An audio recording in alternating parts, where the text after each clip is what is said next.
এছআৰ তথা ভোটাৰ তালিকাত নাম কৰ্তনক লৈ সমগ্ৰ অসমতে হিন্দু, মুছলমান, খ্ৰীষ্টিয়ান, জৈন, শিখ, বৌদ্ধ, থলুৱা, বহিৰাগত অৰ্থাৎ বৈধ নাগৰিক সকলোৰে মাজত এটা সাংঘাতিক ধৰণৰ নাম কৰ্তনক লৈ আতংক চলি আছে। আৰু বহু ঠাইত চৰকাৰে পৰিকল্পিতভাৱে নিজৰ মানুহৰ দ্বাৰা কমপ্লেইন কৰোৱাই বহু বিজেপি দলক সমৰ্থন নকৰা ব্যক্তিৰ নাম ভোটাৰ তালিকাৰ পৰা কৰ্তন কৰোৱাৰ ষড়যন্ত্ৰত লিপ্ত হোৱা ইতিমধ্যে তথ্য সহকাৰে প্ৰমাণ সংবাদ মাধ্যমত প্ৰকাশ পাইছে।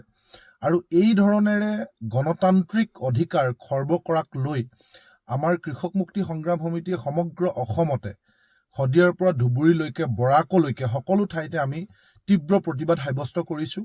আৰু যিসকলৰ নাম মৃত বুলি বা সন্দেহজনক বুলি নাম কৰ্তন কৰিবৰ কাৰণে কমপ্লেইন দিয়া হৈছে চৰকাৰী একাংশ ব্যক্তিৰ দ্বাৰা, সেই মৃত ঘোষিত জীৱিত লোকসকলক লৈ আমাৰ প্ৰায়বিলাক নিৰ্বাচনী কাৰ্যালয় অৰ্থাৎ আয়ুক্ত বা চাৰ্কুল অফিচত আমি ইয়াৰ বিৰুদ্ধে প্ৰতিবাদ সাব্যস্ত কৰিছোঁ। আৰু সেই লোকসকলক লগত লৈ গৈ তেওঁলোক যে জীৱিত তাক প্ৰমাণ দি আমি তেওঁলোকৰ নাম পুনৰ সন্নিৱিষ্ট কৰিবৰ কাৰণে লাগি আছোঁ। সেয়া সকলো ঠাইতে হৈছে। আৰু এই কৰ্তনত থলুৱা মানুহৰ নামো বিভিন্ন ঠাইত আহিছে। ইতিমধ্যে সংবাদ মাধ্যমৰ জৰিয়তে ৰাইজে দেখিছে। কেৱল যে ধুবুৰী, গোৱালপাৰাতে নাম কৰ্তন কৰিছে এনেকুৱা নহয়।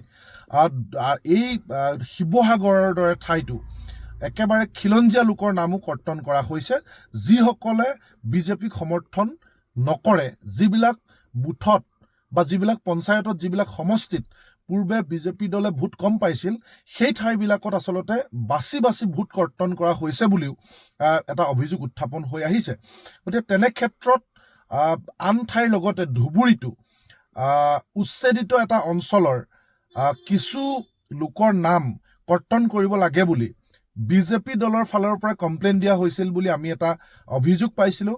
আৰু সেই লোকসকলক যাতে নাম কৰ্তনৰ আগে আগে ভালকৈ পৰীক্ষা কৰা হয় আৰু প্ৰকৃততে তেওঁলোক বৈধ নে অবৈধ সেই কথাখিনি যাতে পুংখানুপুংখভাৱে পৰীক্ষা কৰাৰ পাছতহে নাম কৰ্তনৰ সিদ্ধান্ত লয়, এই বিষয়ে যোৱাকালিৰ দিনটোত আজি আপোনালোক সকলোৱে জানে যে ২৭ তাৰিখৰ দিনটোত যি পাব্লিক হিয়াৰিং হৈছিল ধুবুৰী জিলাৰ চাপৰ ৰাজচক্ৰ বিষয়াৰ কাৰ্যালয়ত, সেই চাপৰ ৰাজচক্ৰ বিষয়াৰ কাৰ্যালয়ৰ পাব্লিক হিয়াৰিঙলৈ আমাৰ কৃষক মুক্তি সংগ্ৰাম সমিতিৰ নেতৃত্বই নাম কৰ্তন কৰি দিয়া প্ৰায় ২০০০ লোকক সেই কাৰ্যালয়লৈ লৈ গৈছিল শুনানিত অংশগ্ৰহণ কৰোৱাবলৈ।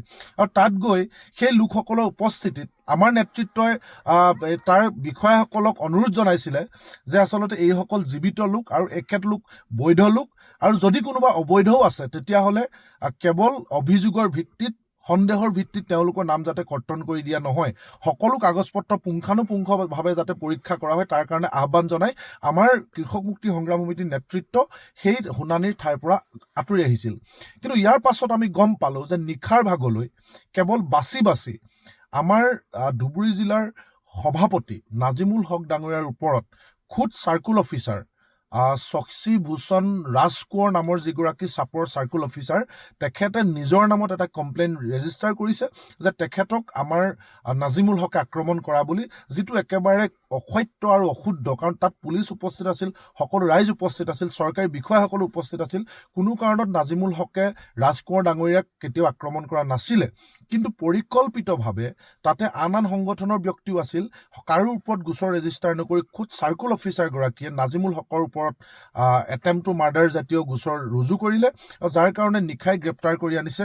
আপোনালোকে সকলোৱে দেখিছে যে সুপ্ৰিম কোৰ্টৰ এটা নিৰ্দেশনা আছে যে অপৰাধীক কেতিয়াও আচলতে হেণ্ডকাপ লগাব নোৱাৰে অভিযুক্তসকলক, অভিযুক্তহে যেতিয়ালৈকে অপৰাধী ঘোষিত নহয়। কিন্তু তাৰ পাছতো এটা সংগঠনৰ নেতৃত্বত থকা জিলাৰ সভাপতিক হেণ্ডকাপ লগাই উঠাই অনা হ'ল, আৰু উঠাই আনি তেখেতক ইতিমধ্যে জেল হাজতলৈ প্ৰেৰণ কৰিবৰ কাৰণে সকলো কুচকাৱাজ কৰা হৈছে।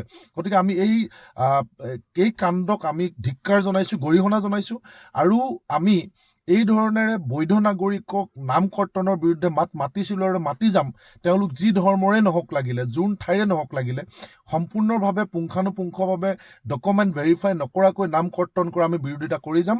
আৰু এই ধৰণেৰে পক্ষপাতমূলকভাৱে আমাৰ নেতাক, আমাৰ এগৰাকী সক্ৰিয় কৰ্মীক এই ধৰণে গ্ৰেপ্তাৰ কৰি জেল হাজতলৈ প্ৰেৰণ কৰিব বিচৰা কাণ্ডক আমি গৰিহণা জনাইছোঁ আৰু অনতি বিলম্বে নাজিমুল হকক আমি মুকলি কৰি দিবৰ কাৰণে চৰকাৰক দাবী জনাইছোঁ।